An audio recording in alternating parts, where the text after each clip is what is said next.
All right, time now for the sound off with my main man. What's up, dude? Yo. Boy, that Israel Adesanya, he does not lack confidence, nor should he, nor I'm not saying he should, but Yeah. man, he is out there, you know. That's one of the fights I'm most excited for. I would say that's I'm the my most favorite excited fight for on that the one. card. That's my. He is what we say in the Marine Corps: high speed, low drag, my friend. That's what he is. Yeah. All right, let's get to this. We have the calls. You have sorted them. You have readied them for us. Yes. We don't have a moment to waste, my friend. So why don't we just get into it? Let's do it. All right. So obviously, I talked about how the calls were very centered towards the Ben Askren DJ deal. So let's talk about that. I'm gonna cut this one short in the middle just because the second question a caller asked that later. Okay. So. Good morning, Mr. Lukey. This is Charles Jalen calling out of Atlanta, Georgia. My question is about the Demetrius Johnson-Ben Askren trade. Who do you think will benefit the most in the short and long term between the UFC and one championship? And who you feel do you... All right, so I'm going to stop it right there because we had another caller ask the second question. We want to include as many callers as possible. So let's talk about this. Who benefits from this trade? Who's the real winner here? As far as promotion-wise, right? Yes. Well, ATL Georgia, what can we do for you? Bulldog and H's, like them Georgetown Hoyas. Anyway, the answer is no one knows. The answer is no one knows. Look, I think that people were asking me last week, oh, is this an even trade? But that's really the not correct question.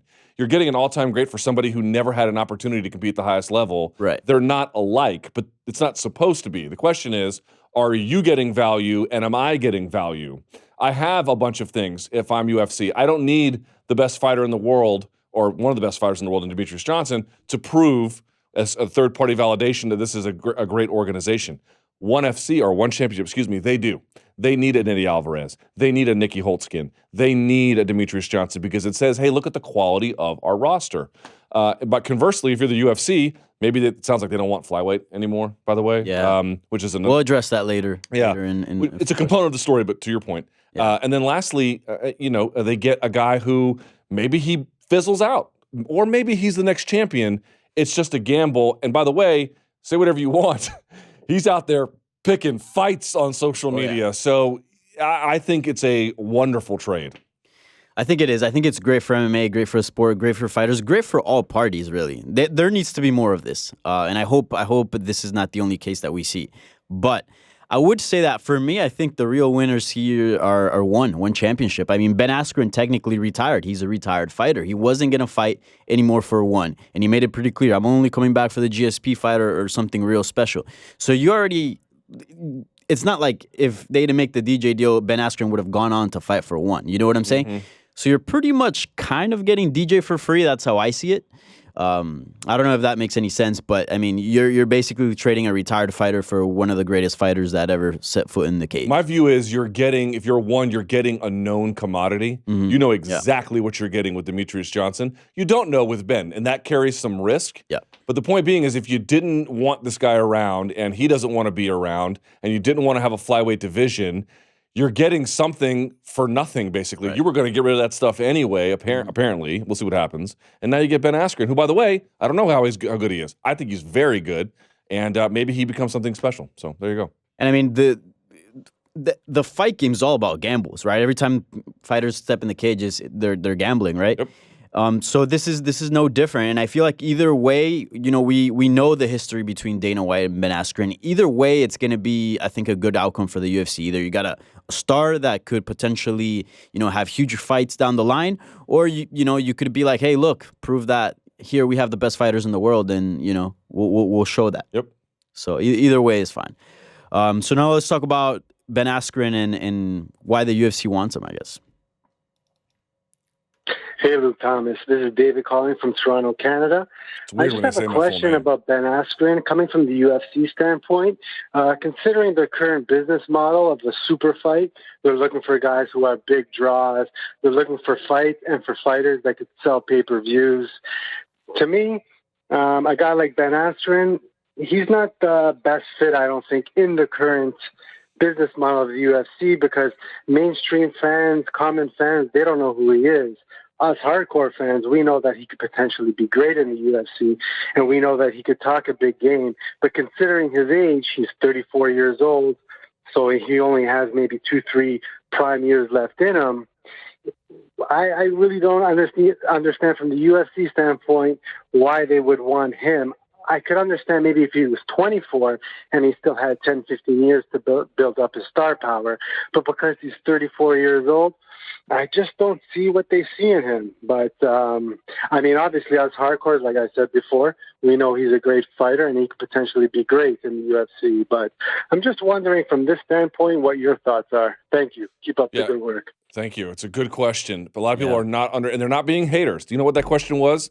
That was not some guy trying to be a dick. That was somebody asking a critical question. Yes. Which I really appreciate. Here's what I would say. Look, the answer is your skepticism may prove to be quite wise. He may actually not be all that great, in which case you're saying you got rid of Demetrius Johnson for this. But I hearken back to two things. Number one, it looks like, DJ wanted to go, and more importantly, that the UFC just didn't have designs on this weight class anymore, and whether or not you agree with that decision, they were going to make it one way or the other, it appears. The other one is, I don't think people appreciate Askren. Yes, he's 34. He is an undefeated former Olympian, Dan Hodge trophy winner, who at age 34 has taken virtually no damage. Now, think about that for a second. That's 20 fights, basically, he's been in, and I don't think he's been hurt. He's been knocked down once in the Luis Santos fight. He just got kicked off of his legs, but he got right back up. He didn't get knocked down by getting hit in the head. We're talking about a guy who is about as fresh as you could possibly be at 34 years of age. Moreover, he matches up well if they make a 165 and 175-pound division. You got a guy who can cross both paths. And this is the most important thing. It's why I brought up the BJJ Scout thing. We're talking about a guy who I think was ahead of the game in 2008 and 2009 with his ground control, Danny. And the rest of the fight game has sort of caught up, and I still think he's ahead. Khabib has employed a lot of the techniques that Ben is, I would argue, much better at, to be quite honest with you, especially when it comes to mat returns and ground control. So you're asking what's special about him. Undefeated, Dan Hodge Trophy winning Olympian at 34 who took no damage. That seems to me like a risk you might want to take. Yeah, I agree with you. But this caller does bring an interesting point. I know Twitter's not the best way to... It's the worst way. Measure. Yeah, it's the worst way. But I'm going to throw that stat out anyways.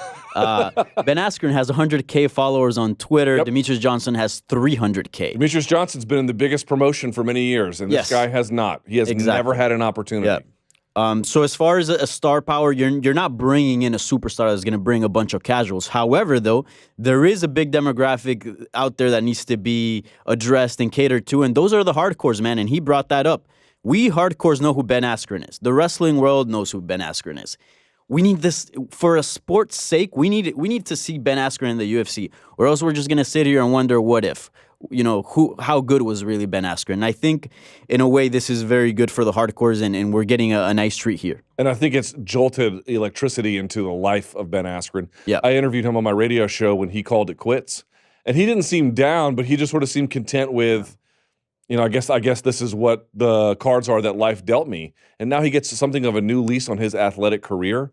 You need that in the sport. Yeah. You need these kinds of opportunities, and if it means that Zuffa is willing to cooperate with another promoter, I'm having a hard time understanding what the problem is. Yeah, and as I said, like, he also brings in all the wrestling world just because how big he was there. So I think that's huge as well. You're bringing in a new set of eyes. It's like saying if like Marcelo Garcia were to come into MMA or back into MMA because he did fight in MMA already. Like all those jiu-jitsu guys that a lot of them don't watch MMA, you bet they'll be watching. Right. So yeah. All right, now let's talk about matchmaking. This is going to be fun. Hey, what's up, Luke? Rob from Jersey here. With Ben Askren now on the UFC roster, any potential matchups you'd like to see for his UFC debut? All right, thanks a lot. Later. So this is, to me, a really important question. Here's my answer to it. Some people have said you want to match him up with another big name because you want to capitalize on this moment and turn him into a big star. Mm-hmm. I understand that logic, and I wouldn't be opposed to it because of the guys at the top of the division, they're all going to be tough, and that's what he's here for, right? Yep. But to me, I would actually go and split the difference. I think you should give him a fighter based off where you think he rates and what he deserves, and you have a little bit of a star power push. So for me, there's a number of choices you could pick. I arrive at Jorge Masvidal. And I'll tell you why. Really? Jorge Masvidal, I have a very high opinion of. Mm-hmm. I think he is a very, very good fighter. And I feel like more or less only the very best guys typically get the better of him, and sometimes barely, and sometimes they don't, by the way. His winner for Donald Cerrone I thought was nasty, to be clear. And I thought he beat Iaquinta when he was at 155. Yeah, but likewise. Neither here nor there. The point being is, if you can't beat him, then you answer a lot of questions. If you can, it remains some kind of an elite proving ground. I think Jorge is one of these guys where only the very best guys typically can get the better of him. So how good is Ben? Let's find out. If you want to just throw him in there with like a Nick Diaz or something, because you want to make a big splash, sure. If you want to give him a Wonder Boy, sure. I saw people mentioning Kamaru Usman, sure. Colby Covington. I'm not against any of those. But for me, I'm looking to put him somewhere in that top 10 space, which is where Jorge is. I'm looking for a tough, meaningful, impactful challenge. And if he passes that test, then you really begin to market him as something special.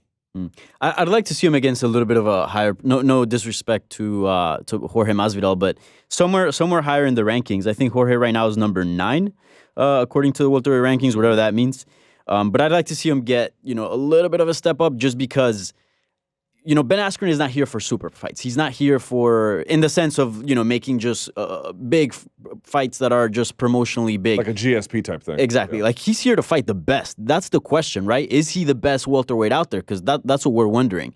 So I'd like to see him in a fight that feels like a title eliminator bout, and he can get on the mic and call out the champion. Well, I know Tyron Woodley, they're boys, but in that case, Khabib or whoever.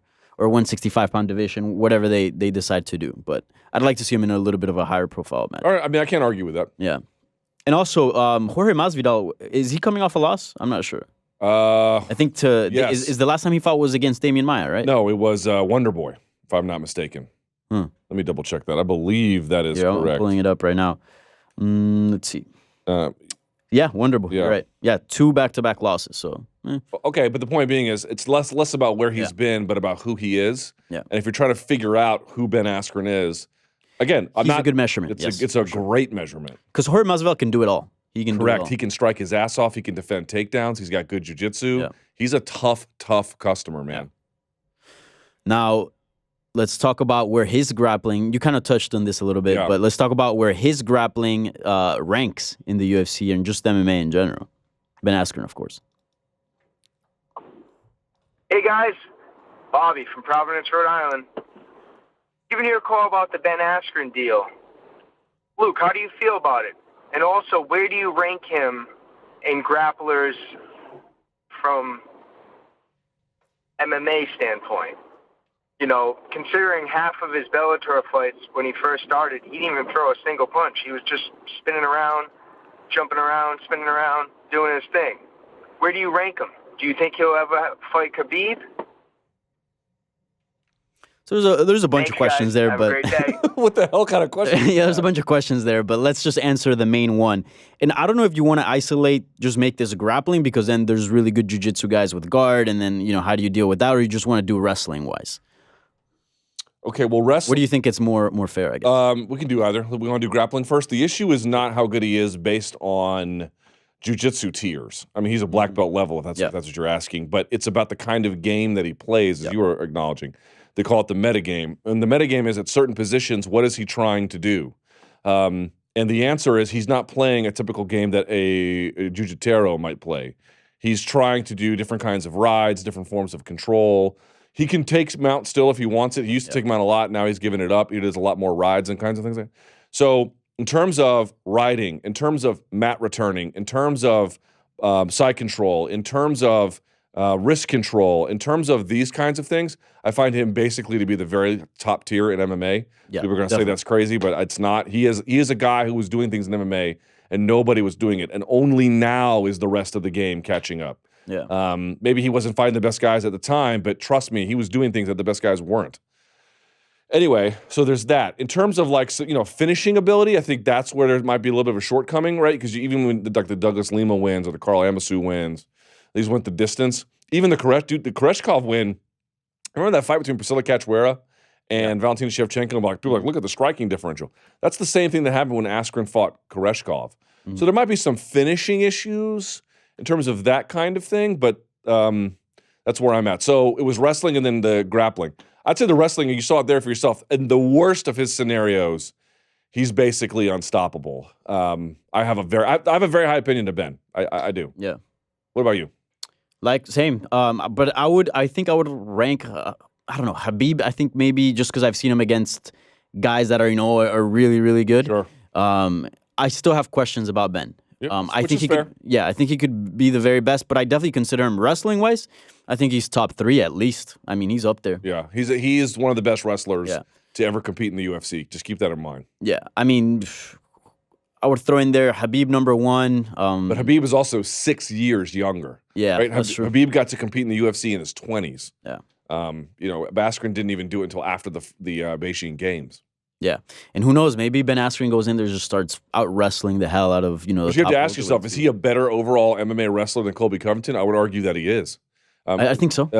The Kamaru Usman one is interesting because Kamaru Usman's so physical. Yeah, but even then, like Ben did. That's the thing about Ben Askren. He's not a big dude. He's not this. He doesn't look like a bodybuilder. He can wrestle his ass off, and it's partly because his physical abilities are understated, and also because he's got the funk. He's got unusual techniques. That's he's right. Got the funk. That's what they call it in wrestling.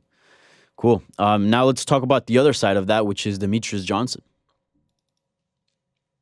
Hey, it's Jason Coling from Hermosa Beach, California. Just got a quick question about Demetrius Johnson. Now that he's going to ONE FC, how much do you think, like some of the UFC casuals as well as his avid fans will follow him?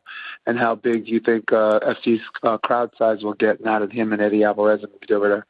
Love all the work you guys do. Have a good one.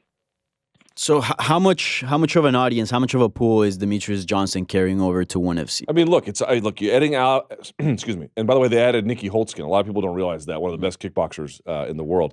So that was I'm not sure how recently that was, but fairly recently. So they have Nikki Holtzkin. They now have Demetrius Johnson, and they have Eddie Alvarez. It's a potent combo.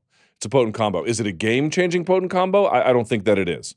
Having Eddie is important to get Western fans. Having Eddie is important for some of the Eastern fans who remembered all of his great work in Dream and might know of him more generally. And Demetrius is great, as I mentioned, because you can say legitimately you have one of the best fighters in the world, at a time, the best fighter in the world. Yep. Certainly the best flyweight of all time. I mean, that's an easy call. Yeah. And so, to me, it's less of a promotional changer in terms of who comes through the door, more than it is a piece in the building block to be able to say if you're ONE FC, who, by the way, let's be clear about this, or ONE Championship, they don't make money off their shows. They're surfing on venture capital funding, and that's okay, but they're 7 years in, and that's how they make money. Nevertheless, if you're looking to do more fundraising, saying this guy's in our stable creates a lot of stability in that regard. That, to me, is its real value. I agree with you. It brings legitimacy. I think it will bring a good amount of fans over. Sure. I don't think it'll help. And by the way, crazy. People think I'm bagging on ONE. Yeah. Maybe I'm a little bit, but I'll say this too. I think their app is maybe the best app in MMA. I still got to check it out. Oh my God, dude. Their app is like, people are like, dude, it's legit. And I didn't believe it. And then I tried it on one of their shows. It's everything they say it is. It's really, really good. And something I would like to add, I also think he's older. DJ's been around, but I think he brings. I think he's definitely in his 30s. Go ahead and make your point. I'll look it up. I think he brings potential because look. In what sense? He's a streamer, man. Streaming is big, and in Asia, like video games are huge. Like South Korea is the hotbed for gaming and esports, right? And DJ, I feel like the UFC never really gave him a proper push with all his Twitch channel and all the video game. Yep. Dude, that's a huge demographic. Like people might not even be huge MMA fans, but hey, like if that's one of my favorite streamers, I'll back him up. I'll buy a pay-per-view. I'll watch. Mm-hmm.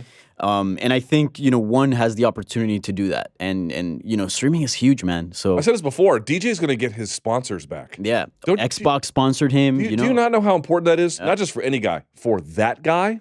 That's a big deal, man. How much money has he left on the table since the Reebok deal?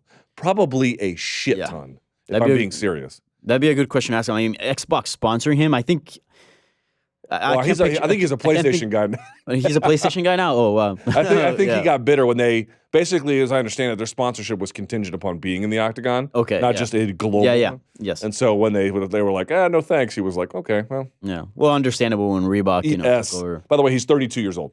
32. See? So yeah, I think it'd be really cool if they do some gaming stuff and sort of try to merge those two worlds. All right. Now let's talk about the action over the weekend. Artem Lobov, hot topic in MMA right now. It certainly is. Hey, Luke and Danny, this is Jason calling from White Plains, New York. Just wanted to get your thoughts on Artem Lobov. We all know he's very well known for being Conor McGregor's training partner to his showing against Michael Johnson? Do you think it's time the UFC cuts him and he goes to fight somewhere else? Big fan of the show. Take it easy. That's an interesting question. Yeah. What did you make of that? So I was watching the fights on Sunday because Saturday night I got off, so I got to go out. So I wasn't watching them live, but I was looking at my Twitter timeline, and it just seemed like Artem Lobov had a really bad performance from what I was reading. I'm like, oh wow, apparently he looked pretty bad.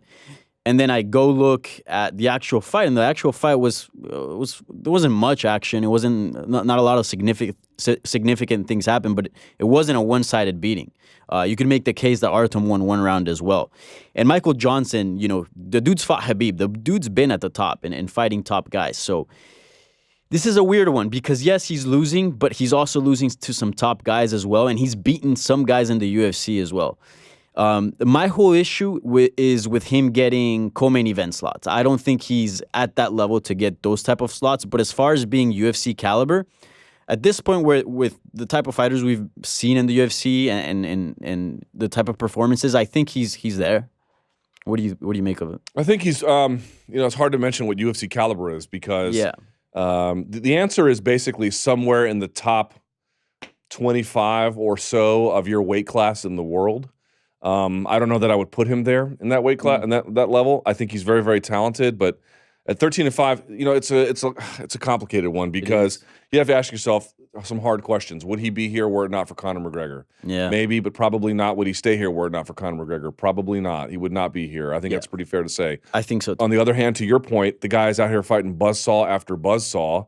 What is it you really expect from him when he does that? He's not taking fights for any kind of self-preservation reason. On the other hand, if you're not taking any fights for self-preservation reason, probably it's because you're the kind of guy who doesn't really. I mean, I'm sure he cares about winning and losing, but it's not central to his identity. And does a guy like that have a place in the premier organization? I mean, I think I would say this. To your point, I don't know if I would cut him right away, but he's lost 3 in a row now. Yeah. I put him on a fight against somebody of a commensurate ability or whatever fight they want to make on a fight pass portion of the card. And if you can't win that, it's probably time to part ways. This is supposed to be an organization where standards matter. And, supposed to be, right? Right? It's supposed to be. And look, I'm not saying he's a terrible fighter. That's not what I'm saying. But at some point, you have to draw the line somewhere. And I think he gets a strong degree of charity because fans like him. Yep. He'll take on anybody, which is absolutely true. He fights his heart out. And also because he does have a bit of legacy involved in here. Yeah. Yeah, I agree with that. And also, let's face it, the UFC is no longer what it used to be as far as, just keeping the best in the world. It's gone more towards entertainment. And at the end of the day, you see Artem Lobov in a card, you know who he is. And he also brings people talk is like his relationship to Conor McGregor all the time, but he also brings his own talk, his own game to it. People like him. People do like him. Now we got to get Anthony Smith on the show, don't we? Yeah. Do you want me to leave me with? Do you want to do one more question and I get him quickly? Okay. Israel Adesanya. Great. Hey, it's Jared from Allentown, PA. Big time fan of the show and of you, Luke Thomas. My question is if Israel, the last style bender, Adesanya wins against Brunson, how close to a title shot is he? Thank you.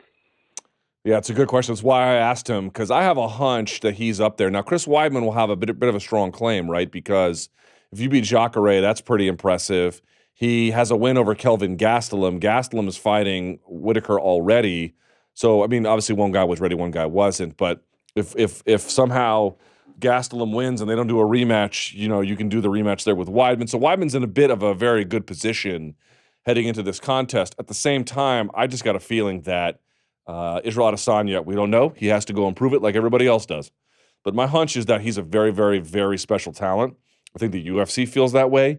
And they need to see if their intuition is right. But let's say he goes out there and wins impressively. And by the way, if Derek Brunson wins, then this whole thing goes up in smoke. But if he wins, I think that they're probably going to be looking to see how ready he might be for something like that, especially if you can put that title fight somewhere in the Oceanic region, right? Because you'd have 2 guys from that area if Whitaker holds on to it against Kelvin Gastelum. And then you got Israel Adesanya at the same time, and that's a big deal for that part of the world. So you could do that. That's kind of interesting. But I just basically feel like Adesanya, if he can beat a wrestler like Derek Brunson, obviously Israel is going to say what he's going to say about an opponent, but me personally, I kind of feel like yeah, man, I think he's very, very, very special. So if he can win in the way that makes him look special, and then get out there and say things that are interesting, like against Joe Rogan or whoever, and just have the big moment, like Derek Lewis had a big moment. Granted, it was on a bigger card, but you get the idea. He might get it, dude. He might jump the queue. There's a lot of ways this goes well for Israel Adesanya. A lot of different ways. No guarantees. None of this is ever guaranteed. But I don't think he's that far away. I don't think it's like, oh, you beat Derek Brunson and you got to beat 3 more guys or something. It's like this one, maybe 1 more after that, and then he'll get it. But if Derek Brunson goes in there and wins, and by the way, Derek Brunson's a very, very good fighter. Let's not lose sight of that. This is Chris Weidman's opportunity to lose at that point. At that point, it actually gets kind of weird because if Jacare wins and then Adesanya loses, you could do Jacare versus either of those guys again in, let's see, Bobby Knuckles or Gastelum, but he fought both of them and lost. Brunson's already fought Jacare twice, so you couldn't do that again. You could do Brunson, I suppose, against one of those guys, but I think Adesanya is the one they're looking for. If we're having trouble connecting him on Spike, phone's fine, by the way. Okay. All right. So I'm told we're going to get him on in just a minute. Anthony Smith, man, what a win this was. Everyone knew what the talk was. It's like, all right, he looked good beating Rashad Evans, and that's fine. Hey, he looked even better fighting Shogun Rua, and that's fine. But you got to do it against somebody, in his prime, right? Like young, hasn't taken a lot of damage, out there has a big name, high rank. So he goes out there and he fights Volkan Ozdemir, and things looked a little dicey early. Volkan Ozdemir is a tough customer. He's a very, very good fighter, but somehow Anthony Smith found a way to gut it out. As I showed you earlier, got that double, got the back, pulled him in, had the choke, had to readjust it, stretched him out, sunk it from the other side, and just made it work. Really, really, really, really impressive stuff from him. And it was the win he needed. And by the way, what a 2018 for this for this guy, right? Anthony Smith. I've said this before about guys. The best way to get ahead in MMA is to take an opportunity, at least in UFC today, is to get an opportunity on short notice. So here was his 2017. Fought twice. Beat Andrew Sanchez, beat Hector Lombard. Okay, that's pretty good. Then he goes 2018. He loses to Thiago Santos in a fight of the night at middleweight. Says, I'm done with middleweight. This thing's been kicking my ass. Let me just go to light heavy. And then beats Rashad, then beats Mauricio, and then beats Ozdemir. And I think a couple of those he had taken on relatively short notice. It's just the best way to skip the queue. If you're having to constantly fight your way up and fight, it just takes a long time, man. It really takes a long time. But if you can find a way to just say, okay, I'll stay ready and be ready. And by the way, the weight cutting fits into that, right? Because if you're not having to cut weight all the time and you're kind of fighting, relatively close to your natural weight, then when you get the phone call to say, hey, man, can you fill in on, 3 weeks notice opposite XYZ, they've got a big name, and you go out there and you smoke them, this is how it's done, folks. This is a textbook case in how it's done. Get the opportunities where you can and build and build and build and build, and everything the hard way. Everything the hard way.